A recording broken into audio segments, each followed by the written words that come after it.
తాకట్లో ఉన్న బంగారాన్ని విడిపించి ఆ రోజున మార్కెట్ ధర కట్టి మిగిలిన డబ్బును మీకు అందిస్తుంది కొమ్మూరి గోల్డ్. సో నాకు నేర్పారు. నేను వెళ్ళి ఆ బూతుల్లో నిలబడటం, ఆ గ్లాస్ డోర్స్ల మధ్య ఆర్కెస్ట్రా అక్కడ వాయించడం అంత కొత్త, తెలిసి తెలియని వయసు 13 ఏళ్ళు. అంతకుముందు పాడిన అనుభవం లేదు, స్టేజీల్లో పాడిన అనుభవం తప్ప రికార్డింగ్ థియేటర్స్. ఒక చిన్న బెరుకు ఉంటుందిగా. ఆయన మానిటర్ పాడింది రికార్డ్ చేసి వినిపించారు నాకు. వినిపించి కొంచెం భయము వేస్తుంది నీకు, కానీ నువ్వు ఇక్కడ ఉంటే మంచి పొజిషన్కి వస్తావురా అన్నాడు ఆయన. విశ్వనాథం గారు, ఎంఎస్ విశ్వనాథం గారు, ఆ మహానుభావుడు నోటితో నువ్వు మద్రాసు వస్తే నీకు మంచి లైఫ్ ఉంటుందనే మాట రావటం. అప్పటికి 10వ తరగతి 5 సార్లు అటెంప్ట్ చేశాను తెలుగులో 35 మార్కుల కోసం. మిగతా 0 అనుకోండి. సో ఆ 35కి లెటర్లు రాసేవాడిని మాస్టర్కి. మీరు నాకు 35 మార్కులు వేసినట్టయితే పట్టు వస్త్రం, పట్టు పంచ వస్త్రం అన్నీ కూడా ఇస్తానంటే కూడా 15 వేసేవాడు, అటు ఇటు కాకుండా. జయించారా? ఏమో పుస్తకాలు దానం ఇచ్చి వచ్చా. ఆ 3 నెలల షూటింగ్కి వచ్చేటప్పుడు 10వ తరగతి పుస్తకాలు దానం చేసి వచ్చారు. పాస్ అయినోడికి దానం చేసి, అది ఒక పెద్ద తప్పు జరిగింది అక్కడ. 10వ తరగతి పాస్ అయ్యాడు నాకు తెలియదు. సరే బాగా చదువుకోరా అని ఇస్తే నేను పాస్ అయ్యాను రా అన్నాడు. సరే నీ చేస్తే ఎవరికని. కానీ అప్పుడు మద్రాసు ఆయన దగ్గరికి ఆ సినిమా ఫినిష్ చేసి వచ్చా. ఇక్కడ హోటల్స్లో పాడేవాడిని నైట్. అంబాసిడర్ పల్లవ అని, అప్పుడు సుదర్శన్, సవేరా హోటల్ 10th ఫ్లోర్లో ఈ పబ్ ఉండేది అనమాట. దాంట్లో ఎవ్రీ థర్స్డే ఇండియన్ మ్యూజిక్ అని. అప్పట్లో ప్రసన్న కుమార్ సర్రాజ్ అని ఒక ఆయన ఎకార్డిని వాయించే ఆయన బాబురావు ఎకార్డిను, వీళ్ళు 3 ప్లేయర్స్ 300 రూపాయలకి అక్కడ పాడుతూ ఉండేవారు. ఎవ్రీ వీక్ ఒక షో, 8 o'clock నుంచి 12 దాకా. మధ్యలో ఒక 40 minutes బ్రేక్, 300 రూపాయలు. నాకు విశ్వనాథం గారి దగ్గర పనిచేస్తున్నాను కానీ డబ్బులు రావు. ఓకే. రోజు ఈ ఓచర్ సంతకం తీసుకునేవాడు మేనేజరు. ఒకవేళ అటెండెన్స్ ఏమో అనుకున్నా నేను. ఓకే. అది బేట ఆట, కన్వీనియన్స్. అప్పట్లో 18 రూపాయలు 20 రూపాయలు ఉండేది. అది ఆయన అకౌంట్కి వెళ్తుందని నాకు 1.5 సంవత్సరం తర్వాత కానీ తెలీదు. అయ్యయ్యో. రోజు టెన్షన్కి వెళ్ళేది పేపర్ అని. నేను వాళ్ళు వచ్చాను అని సంతకం చేసి మ్యూజిషియన్స్ అందరికీ ఆకు ఒక్కలు తేవటం. వాచ్మెన్ కొట్టేవాడు నన్ను. వాడు మలయాళీ, నేను Telugu. I'm Prasad tabla assistant. Prasad leaf green leaf pan. Tamil తెలియదు కదా నాకు. బీడా అంటాం రాదు, బెత్తల అంటాం రాదు. ఓకే.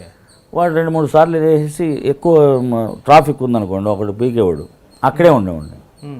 ఓ పావు గంట తర్వాత చూసి ఎన్నాడా ఉసురు ఎడుకరా అంటే, నా ప్రాణం తీస్తున్నాడు ఎవరైనా. Prasad assistant, MSV assistant Prasad tabla. Asked me green leave pan. సరే పో అని పంపించేవాడు. వీడిని దాటి ఇంకోటి దగ్గరికి వెళ్తే వాడు వదిలేవాడు కూడా, సెకండ్ వాచ్మెన్. వాడికి సర్ది చెప్పి తల ప్రాణం తోక్కొచ్చి లోపలికి వెళ్ళేటప్పటికి రికార్డింగ్ డోర్లు మూసేవాళ్ళు. అయ్యో. రికార్డింగ్ స్టార్ట్ అయ్యేది. అలా కొన్నిసార్లు ఇష్టమైన పని కష్టమైన కూడా అడ్జస్ట్మెంట్. ఆ వెళ్ళిన పర్పస్ సాల్వ్ అయ్యేది కాదు. ఏమిరా ఇంత లేట్ చేసావు, ఇప్పుడు ఎందుకు భోజనం టైం అయింది వేసుకోము అని వాళ్ళ దగ్గర ఒక చిన్న మైనస్ పాయింట్స్. ఇట్లాగ మధ్యాహ్నం పూట రికార్డింగ్ జరుగుతుంటే కాళ్ళు చేతులు నొక్కడం మ్యూజిషియన్స్కి. అట్లాగా అది పని చేయడం ఉండాలి, అది చూడాలి అనే తపన, నేర్చుకోవాలి. ఓకే. అసలు ఏంటి మ్యూజిక్, రికార్డింగ్ ఏంటి, బ్యాక్గ్రౌండ్ మ్యూజిక్ అంటే ఏంటి, ఒక సాంగ్ని ఎలా క్రియేట్ చేస్తున్నారు, దానికి బ్యాక్గ్రౌండ్ మ్యూజిక్ ఎలా వేస్తున్నారు, అసలు కంపోజింగ్ ఎలా చేస్తున్నారు, ఒక సాంగ్కి లిరిక్ ఎలా ఇస్తున్నారు, డైరెక్టర్ ఎలా చెప్తున్నాడు సిచ్యువేషన్. క్లాసికల్ టచ్ ఇదంతా ఏం లేదు. నేను నేదురుమూరి కృష్ణమూర్తి గారి కాలేజీలో సంగీతం నేర్చుకున్నాను కాబట్టి సంగీతం అలవాటు ఉంది. 4 ఏళ్ళు సినిమాటిక్ పద్ధతులు నేర్చుకోవటానికి ఇదంతా. సినిమాటిక్ సంగీతం ఎంఎస్ విశ్వనాథం గారి దగ్గర జాయిన్ అయ్యాను. ఓకే. అంతకుముందు ఆర్టిస్ట్గా వేసిన 13-14 ఏళ్ళు అంటే అటు ఇటు కాని వయసు. చిన్న పిల్లోడి క్యారెక్టర్లు రావు, హీరో అవ్వలేము, అవడానికి ఛాన్సెస్ లేము, పొట్టేవాళ్ళం. సో ఇది ఎందుకు పిలిచాడో ఆయన, ఎందుకు అన్నాడో, దీని మీద కాన్సన్ట్రేట్ చేద్దామనే ఆశ కలిగి ఒక 3-4 monthsలో స్వరం రాయటం నేర్చుకున్నా. 86 నుంచి 93, 94 దాకా ఒకలాగా ఉంది, నళినంగా మృదువుగా అలా ఉంది. ఎప్పుడైతే కాదలని సినిమా వచ్చిందో మీ ఇమేజ్ ఒక్కసారిగా బ్లాస్ట్ అయిపోయింది, బాంబు వెళ్ళినట్టు. అదేంటి అసలు, అది ఎలా? ఏం లేదు సార్, ఇంకొక అసలు ఆ ముక్కాల పాటలో అప్పటి వరకు ఉన్న మనో కనిపించలేదు, అవును ఇంకో మనో కనిపించారు. ఏమి ఆ ఎక్స్పెరిమెంట్ ఏంటి, దాని వెనకున్న కథ ఏంటి? రహమాన్ గారు స్టూడియోలో ఫస్ట్ సింగర్ సార్ నేను. ఆయన కీబోర్డిస్ట్గా ఉన్నప్పుడు 200-300 పాటలు, ఇది మన గుంగుమాయించు కొంచెం, కొదం సింహంలో పిల్లు జావిల్లు నీ ఒళ్ళు పడ్డా, వీటన్నిటికీ రహమాన్ గారు వాయించారు కీబోర్డ్. ఆయన దిలీప్ నేమ్తో ఆయన స్టూడియో పంచతన్ రికార్డింగ్ సెంటర్. ఆయన కట్టక ముందు నుంచి మంచి ఫ్రెండ్, నాకన్నా చిన్నోడు, 6 months 10 months 1 year లోపు మాకు డిఫరెన్స్. సో చాలా ఆప్యాయత ఉండేవాళ్ళం. నేను సింగర్ అయ్యానన్న బిహేవియర్ నా దగ్గర ఎప్పుడు ఆయన దగ్గర చూపించేవాడిని కాదు. బాస్ ఎట్లా ఉన్నారు ఏంటని ఆ కలుపుకోలుతనం ఆయన కీబోర్డిస్ట్గా ఉన్నప్పటి నుంచే ఒక ర్యాప్ ఉండటం వల్ల ఏమో, ఆయన స్టూడియో ఓపెనింగ్కి ఆ రోజు ఆ మైక్ ఏదో ఏకేజీ మైక్ ఏదో కొన్ని పెట్టి ఒక కార్డ్స్ ఇచ్చి ఒక టేప్ ఒకటి పెట్టి జస్ట్ రికార్డింగ్ అల్లాహు అక్బర్ అల్లాహు అక్బర్ ఎల్లాము ఉన్నారు వల్లోని జిన్ కచ్ జిన్, అది ఫస్ట్ రికార్డ్ అయింది దాంట్లో. దాని తర్వాత ఆయనకి జింగిల్స్, నేను మెయిల్ వాయిస్, నేను మాల్గుడి శుభ వచ్చేసి ఫిమేల్ వాయిస్ ఉంటే తను శుభ గారు. అట్లాగా మాకు ఆయనతో అనుబంధం. రోజాలో వినరా వినరా దేశం మనదేరా, తెలుగు నేను పాడాను, హరిహరన్ గారు హిందీలో పాడారు, తమిళ్లో పాడారు. సో అట్లాగా ఆయన ట్రావెల్లో నేను ఫస్ట్ నుంచి ఉన్నానండి. ఓకే. ఇది కూడా మీరు చెప్పినట్టు ముకాబులా పాట కూడా నేను అన్ని పాటల కన్నా తక్కువ టైంలో రికార్డ్ అయింది, కరెక్ట్గా 15 నిమిషాలు. రాత్రి రికార్డ్ చేస్తారనేది అందరికీ తెలిసిన విషయమే. రహమాన్ గారు నన్ను 9:30 10ంటికి రమ్మన్నారు. పొద్దునంతా పని చేసి ఉంటాం, ఆయన ఫ్రెష్గా ఉంటాడు, ఎందుకంటే పగలని కదా నిద్రపోతాడు కదా. సాయంత్రానికి వెళ్ళినప్పుడు అప్పుడే ఆఫీస్కి వచ్చిన కుర్రోళ్ళ ఉంటాడు అనమాట, టై గీ కట్టుకొని యాస్ బాస్ అంటాడు 10-11ంటికి. మనం చెప్పడం గురు అంటూ ఉంటాం మనం. సో ఆ రెండో చరణం కరెక్షన్ ఉంది, పిలుస్తాను కొంచెం ఒక టీ తాగుతూ ఉండండి అన్నాడు. 11, 12, 1 గంటకి లేపి జస్ట్ ఒక ½ అవర్ రెడీ అవ్వమన్నారు అన్నాడు అసిస్టెంట్. నేను నిద్రపోయా ఈలోపు 2-2:30 గంటలు, 1 ఎంత టైము. ఇప్పుడేమో రికార్డింగ్ రా, వోకల్ కార్డ్స్ అంతా నిద్రపోయే పరిస్థితుల్లో.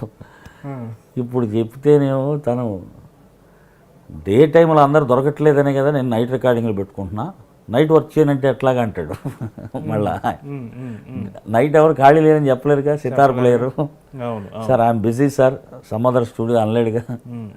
అందుకని నైట్స్ పెట్టి డబుల్ పేమెంట్ ఇచ్చేవాడు. చాలా ధర్మం గల మ్యూజిక్ డైరెక్టర్ ఆయన రహమాన్ గారు.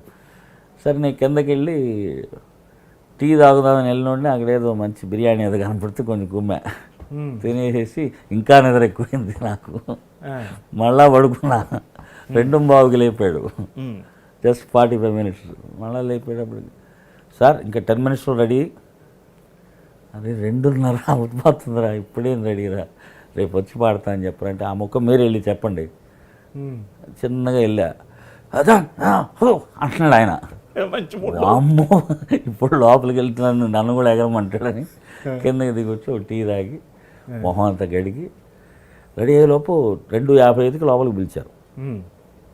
ఏం లేదు, మ్యూజిక్ ఏం లేదు, ఉట్టి శృతి, సాపాసా తంబూర్లాగా ఒక కార్డ్ వెళ్తుంది. బస్ మెక్సికన్ మూడ్, ఆ మూడు, ఆ గుర్రాలు గిర్రాలు అంటాడు. నేను సగం నిద్రలో ఉన్నా, సగం చెప్పు నీ స్పీడ్లో నువ్వు చెప్పు, నేను వింటున్నా కదా అన్నట్టు నేను చూస్తున్నా. ఒక డిఫరెంట్ ఫీల్ అంటున్నాడు. సరే లిరిక్ ఇవ్వండి sir. Muqabla Laila Tamil version first, మొత్తం కలిపిన 15 లైన్లు. మీనింగ్ ఏంటి sir Mukkala? Just casual word అండి, అంతే. Just okay. ముకాబులా అంటే మీట్ అవడం అనేది హిందీ వర్డ్. అది ఒక రైమింగ్ కోసం వేశారు వాలి గారు మహానుభావుడు, ఎంత గొప్ప రైటర్ అండి ఆయన, ఎంత గొప్ప కవితలు ఆత్రేయ గారు లాగా అవును తమిళ్లో సముద్రాల గారు లాగా రాయగలరు, ఇట్లాంటి పాటలు కుర్రాళ్ళలాగా రాయగలరు. చెప్తే రకరకాల డిఫరెంట్ వాయిస్లో కావాలన్నాడు ఆయన. రైట్ సార్ అని చెప్పేసి ఘంటసాల గారి లాగా ముక్కలా ఈ టైపులన్నీ ఎలా చేసాం, ఏదో ఓల్డ్ మ్యాన్ పాడేట్టుంది అన్నాడు. ఏమంటే టీఎంఎస్ లాగా ముక్కలా ముక్కబులా లేలా అని ఆ పిసర్తో సహా. బాస్ ఇవన్నీ కాదు, లోకల్ కాదు, సంథింగ్ డిఫరెంట్ అన్నాడు. 3 గంటలకి సంథింగ్ డిఫరెంట్ అంటే నేనేం చేయను, ఏమనలేక ఇంకొక టీ తాగి వస్తారని ఒక 5-6 వాయిస్లు చూసాం. సాఫ్ట్గా నా వాయిస్, ఇంకో వాయిస్, రకరకాలు చూసి ఏం సెట్ అవట్లా. నాకు ఊపు రావడానికి అక్కడ బీట్ కూడా లేదు. క్లిక్ క్లిక్ అని ఒక మీటర్ క్లిక్ ట్రాక్ మాత్రమే ఉంది. నీ మ్యూజిక్, నీ వాయిస్ని బట్టి నీ మ్యూజిక్ వేయాలి, అర్థం చేసుకోవాలంటున్నాడు ఆయన. ఓహో, తెల్లారుజామున 3ంటికి ఇంత పెద్ద ఛాలెంజ్ నా మీద అవసరమా అని అనుకుని కిందకి వెళ్ళి మళ్ళీ టీ తాగుతుంటే అక్కడే దేవుడు ఉన్నాడు అనిపిస్తుంది సార్. చిన్న ట్రాన్సిస్టర్ బయట గుర్ఖ, నార్త్ ఇండియన్ అతను, మహబూబా మహబూబా గుల్షన్ మే గుల్ ఖిల్తే సాంగ్ వెళ్తుంది. ఆర్డి బర్మన్ గారి వాయిస్ 2 సిప్పులు వేసి ఆ వాయిస్ వెళ్ళింది. టీ కప్ అక్కడ పెట్టేసి పరిగెత్తుకెళ్ళా, బాస్ ఇంకో వాయిస్ ట్రై చేద్దాం, ముక్కాలా ముక్కాబులా లైలా అన్న. బాస్ ఇంకొంచెం ఫోర్స్గా పాడు అన్నాడు. పాడా, very good very good, next line next line next line. 15 నిమిషాల్లో అయిపోయింది. 1-2 లైన్లు ఇంకొంచెం వేరే నీ సొంతంగా ఏదైనా ఐడియాస్ పాడు అని మొత్తం పాడిచ్చేసుకొని thank you boss, will meet, go and take rest అన్నాడు. అమ్మయ్య ఏందో ఈ గోల, ఏం చెప్పడం అనుకుంటూ నేను వెళ్ళాను సార్ సత్యంగా. And for more videos, Please subscribe to iDream. Please subscribe to iDream. Please subscribe iDream. And please subscribe to iDream. For more videos, subscribe to iDream. please like, share and subscribe to the channel. Congratulations, iDream. subscribe to iDream. Subscribe to iDream. So subscribe to iDream Media. iDream ki iDream team andarki huge congratulations. Please subscribe iDream Media. Please subscribe to iDream. Subscribe iDream. Please subscribe to iDream. iDream అంటే నా కళల channel subscribe చేసుకున్న నోరు తిరుగుతలేదు, మీరైతే గంట గుర్తు కొట్టండి. For more such videos, please subscribe to iDream.